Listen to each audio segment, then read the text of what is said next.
How's it going, witches and warlocks and all in between?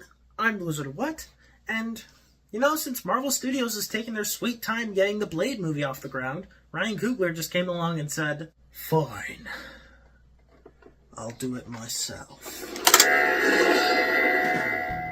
At this point, I'm convinced that Ryan Coogler is basically the bullseye of modern movie directors, because that man, he just can't miss. If you didn't know already, Ryan Coogler is the guy who directed the Black Panther movies and the Creed movies. Except for the third one. Michael B. Jordan actually directed that one himself. And while I haven't seen any of the Creed movies, or any of the Rocky movies for that matter, I'm more so a Karate Kid guy. I absolutely love the Black Panther movies. Fun fact, they are the only MCU movies to ever win Oscars. Not any Best Picture awards, but Best Production Design, Costumes, that stuff. So I had really high hopes going into his first fully original movie, not a franchise film, but fully original, The Sweet Life of Adonis Creed. Sinners. Yeah, that's what I meant, Sinners. Okay, I'm just gonna flat out say it. This movie was phenomenal. Just flat out a great film. And frankly, I don't need to say anything else. I can just end the review right there. I'm the Wizard of What, and until next time, stay strong, my dudes. But I'm not gonna. Because yeah, there is a lot to talk about with this movie. So I guess for now, I'll get my nitpicks out of the way, and yeah, they're only nitpicks. Like, I don't really have any major problems with the movie.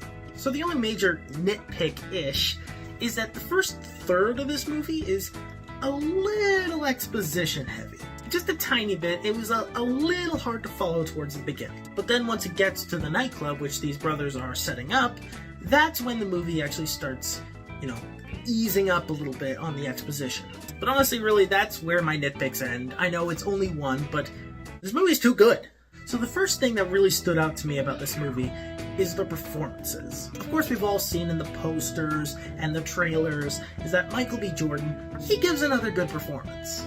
He actually plays twins in this movie, Smoke and Stack. And actually, you know what? I take back what I said earlier. I have one more nitpick. I'm not a fan of their costumes. Yeah, I know it seems like a strange nitpick and whatnot, but I don't really like that, one wears blue, the other wears red.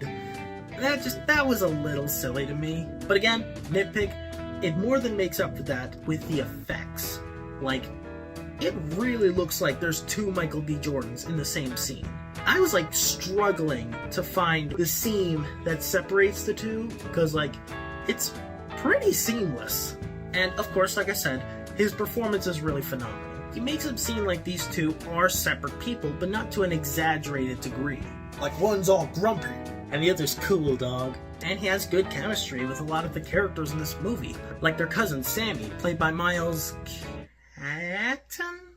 Caton? One second. And taking a break from fighting the supernatural, the stars of Sinners, the one and only Michael B. Jordan and Miles Caton. Oh, okay. Miles Caton. Apparently this movie was the first time he ever acted. Before this, he was only ever really in talk shows and whatnot. And that genuinely surprised me because he was a natural in this movie. Michael B. Jordan may be the one in all the posters and whatnot, but he is to this movie what Mr. Banks is to Mary Poppins, the secret main character. Apparently he also learned how to play guitar for the role, and he plays the guitar really well. It almost reminded me of when Andrew Garfield learned how to sing for Tick, Tick, Boom, and he ended up getting an award for the movie. I would be genuinely shocked if this guy does not get an award. This man's got a bright future ahead of him. And speaking of the guitar, there's a scene where they're at the nightclub and Sammy is playing his guitar, and all throughout one shot, we see a ton of communities and different cultures dancing, and it shows how music can bring us together, and that scene is easily my favorite in the entire film. One-shot sequences can be very hit or miss. They can either be Daredevil Born Again, or they can be The Last Airbender with 5 guys moving a tiny rock. We'll be right back after these messages. Hi! I'm Dora the Explorer! And if you like what you see, make sure to like, comment, and subscribe to the Wizard of What! And don't forget to hit that notification bell so you don't miss another upload. Alright. And now, back to our show. Vampires! You could definitely make a strong argument that the vampires in this are an allegory for racism. Heck, the Black Panther movies had an allegory for racism.